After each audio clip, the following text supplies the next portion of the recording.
All right, my name is Kamryn Weber, and I'm studying physical therapy.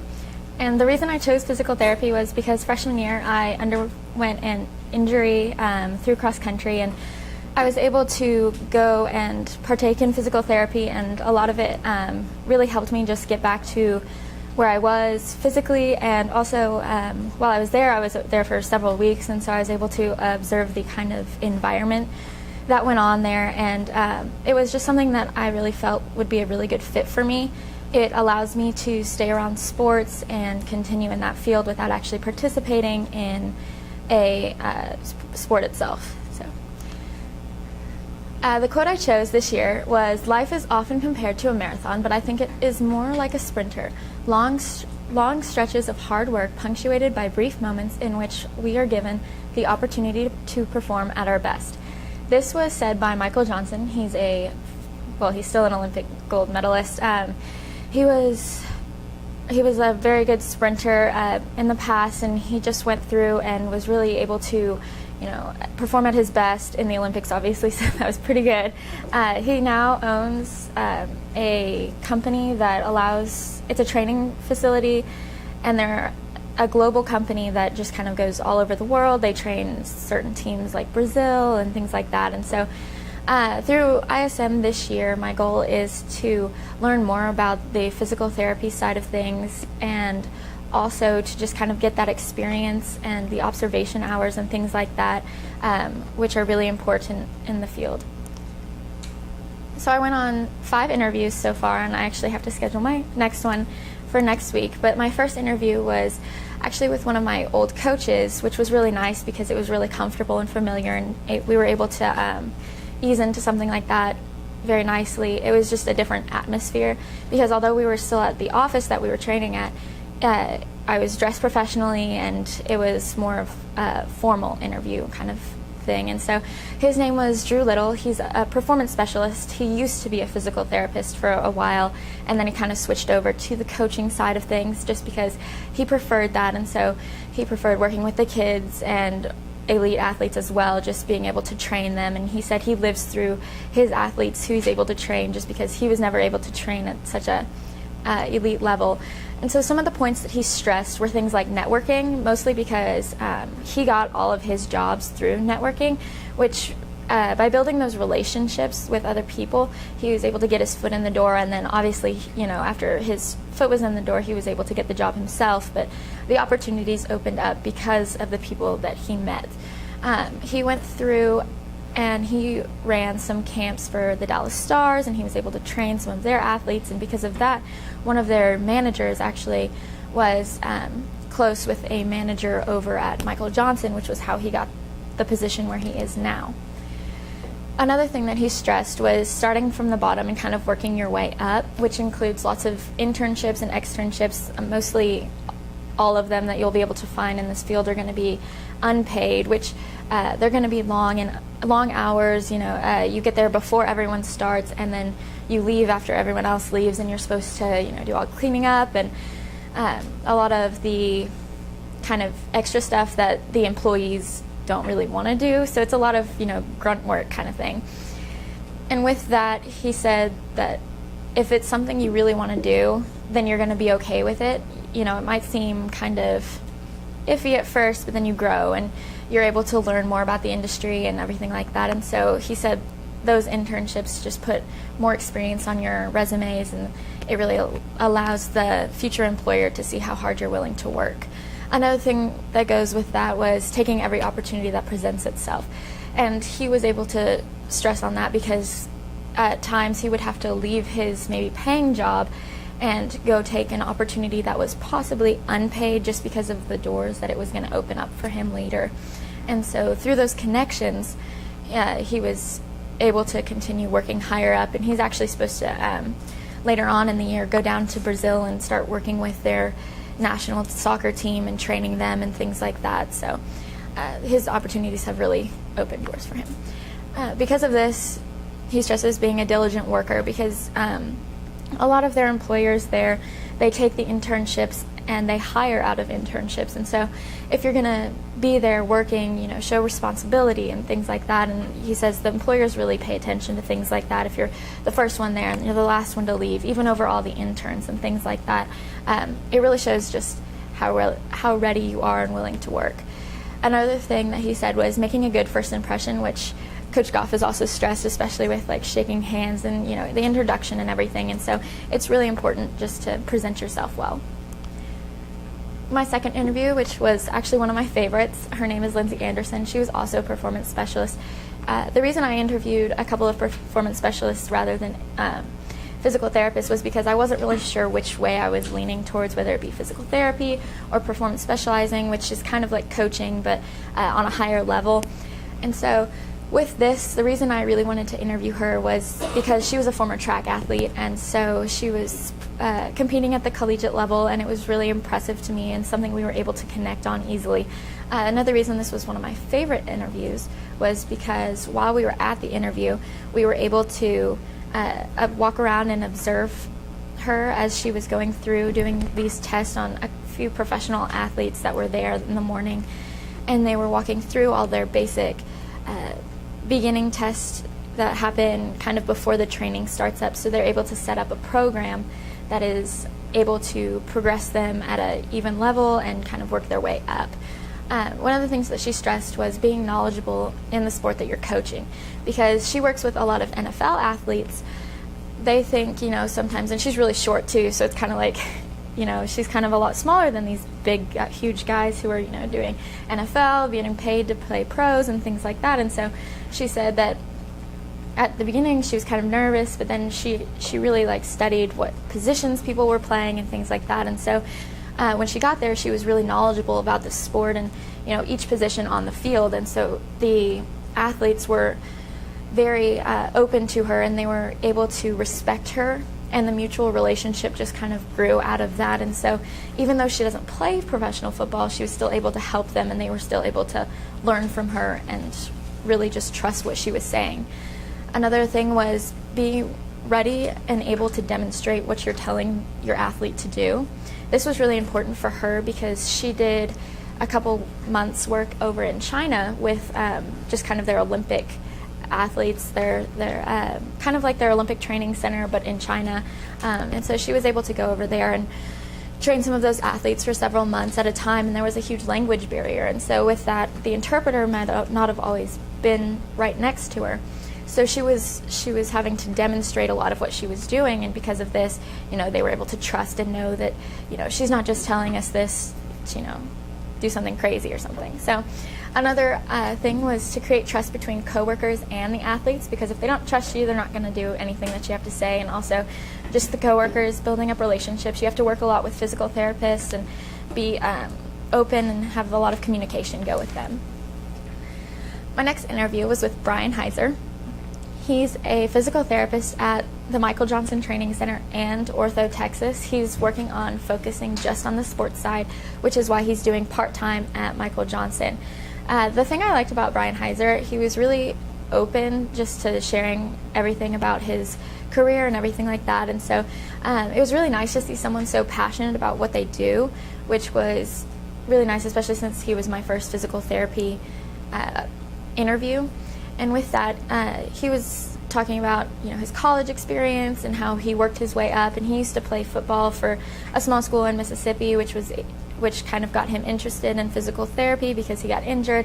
And so we kind of related on that aspect of, you know, our interests and things like that. So one of the things that he talked about was making sure that you love what you do, because if you don't, you know, you're going to be bored with everything, and it's just kind of going to be more like work than it would be, you know, fun or a hobby. Something else was keeping your grades up, because at the end of his college career, he had a 4.0 GPA, and he applied to 15 physical therapy schools but only got into one. He had hundreds of observation hours and all of that. Physical therapy school is one of, you know, the harder things to get into, and so he just kind of opened up his resume and was just like, I'm going to submit it everywhere and do my best. And he was really he did really well in school, and so it was really surprising to him to only get into one, but he took the opportunity and was able to, you know, thrive in that environment, and is where he is now. He talked about getting as much real world experience as you can, just because you need so many observation hours to actually apply to physical therapy school, and to be even considered you have to have several hundred in each sector of physical therapy, kind of like geriatrics, pediatrics, sports, things like that, general physical therapy. The next thing was trust between the patient and the physical therapist, because they're going to be a lot more willing if they're open with you and they're more trusting of you, because otherwise they'll be resistant and not a lot can be accomplished that way. My next interview was with Hanson Yang. He works with the Dallas Cowboys. He's their only physical therapist, actually. They have a set of athletic trainers on staff, but he's the only physical therapist. He was previously an athletic trainer, but then decided, to go back to school and get his physical therapy degree, and he went to Texas Tech, and he actually took a break between college and PT school, which was really interesting, and he said that was something that really helped him to get into physical therapy school, like on his first try, because he had all this athletic experience previously. He said that if you don't take anything away from this interview, the one thing I do want you to have is that you need to be personable, and you need to build those relationships, just because that's the basis of this job, which I found was really interesting and I really appreciated, because I feel like that's something I'm able to do. I'm pretty outgoing, and so I think that that's a skill that I have, and with this I'll be able to flourish. He also talked about keeping an open mind in school, because when you're in physical therapy school, there's so many specialties that you can go into. There's like a back physical therapist, a neck physical therapist, sports physical therapy, pediatrics, etc. And so he said, while you're going through that, just really keep an open mind, because you might see something that, originally going into it, you may not think you were interested in, but then, really, like a lot. My most recent interview was with Brittany Cookingham, which she was actually Lauren's physical therapist, if you guys didn't know. But she was really nice, and I really liked her. She works at Exos, which is it's very similar to Michael Johnson. It's just it's based in the field house. And so she previously played college soccer and did a lot of athletic training, and that's actually what she majored in, which was something that she said really helped her, because with that's now something she looks for in potential interns and things like that. And so she also is kind of like a intern coordinator, and so what she does is not only physical therapy, but she also takes all of the interns and then decides which ones the company's going to use, and then sends them out everywhere. And so she talked a lot about the expectations for intern applicants, how much above and beyond did they go, how much experience do they have they previously played any sports, things like that, just things that they could feel really benefit their company. Another thing was logging observation hours, because even starting now in high school, you can go and just observe, and those still contribute to your applications, and they also look really good to professors who are more willing to help you in the long run. And then the one thing that she really enjoyed about her job, over all the other things, was her one-on-one quality time with patients.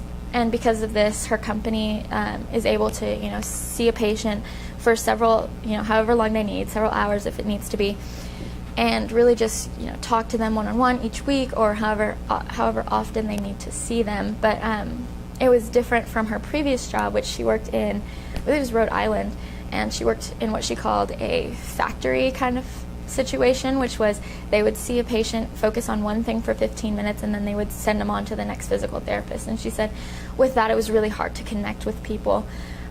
And so she really opened my eyes to that and showed me that, this sports physical therapy is what I want to do, and I want to be able to focus on a patient and really build that connection over time. So next I have the research that I've done in physical therapy.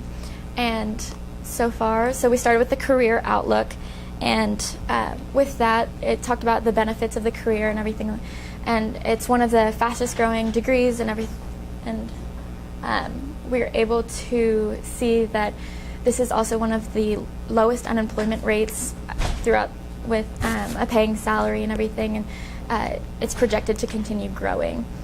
One thing that I looked up after Coach Goff was talking about her experience with dry needling, I decided to do my own research on needling therapies for myofascial pain control, which is generated by muscle irritation. It's generally in the upper back and neck area. And so just these things are always changing. It kind of started, the basis was acupuncture, and then it started to grow, and it turned into dry needling as different techniques and things like that. And so the base acupuncture is actually the picture on the left, and then dry needling is more on the right. So it's used a lot to increase performance and mobility, as well as prevent future pain. Another thing was stress fractures in high school athletes, just because these are so common, and it's something that I've had a lot of experience with. And so what happens is, when you get a stress fracture and everything, your bones start to overcompensate for, the injury and everything. And so they're trying to go in and prevent it from further harm. And so with this, it's just a lot about, trying to reduce the amount of impact on your injury. And so it's seen the most in physical therapy as well. Next was managing ACL tears. So the article that I actually read was talking about the benefits of possibly not having surgery, and it's much lower risk. However, it's really hard for someone who's an athlete not to undergo surgery, just because of the intensity that they're going to continue to put on their ACL. And so it just talked about ways that we could start to see maybe transitioning into the fact that maybe athletes start using just physical therapy to get back, because it could be a lot safer and beneficial in the long run. They just have to figure out certain ways and techniques to go around it. The next was the University of North Texas visit, which I was able to go and sit in on the sports psychology class, the Introduction to Kinesiology, and the Peoples of Africa class. While the Peoples of Africa class was more of a choice, the other two were actually very beneficial, and I was very interested in those. And with my Introduction to Kinesiology, we were actually able to go and sit in on a panel that came in, and it was a panel of business professionals similar to that of the ISM Business Symposium. They were able to talk about the benefits of their career and their likes, dislikes, the experiences they've undergone. And sports psychology really just kind of connected and reassured, the different kinds of things that you undergo while you're walking through training, and the connections with athletes. Then the last one was the Graston technique, which is a technique similar to scraping. And so I know that sounds kind of weird, but they use these metal instruments that are formed to certain parts of your body, and they go down, and it's for soft tissue injuries. And so it really just, while it's painful to go through it, it helps release the pain later, and it's to loosen up the muscles. So the potential mentors, while I don't have one yet, the two I've been choosing between are Brittany Cookenham and Brian Heiser, and I'm leaning more towards Miss Cookenham, just because I really felt a connection with her, and the opportunities that it would open up for me as well were just amazing. And so it was really nice to be able to go through, and she works at Exos, and so she kind of gave me a little tour around there.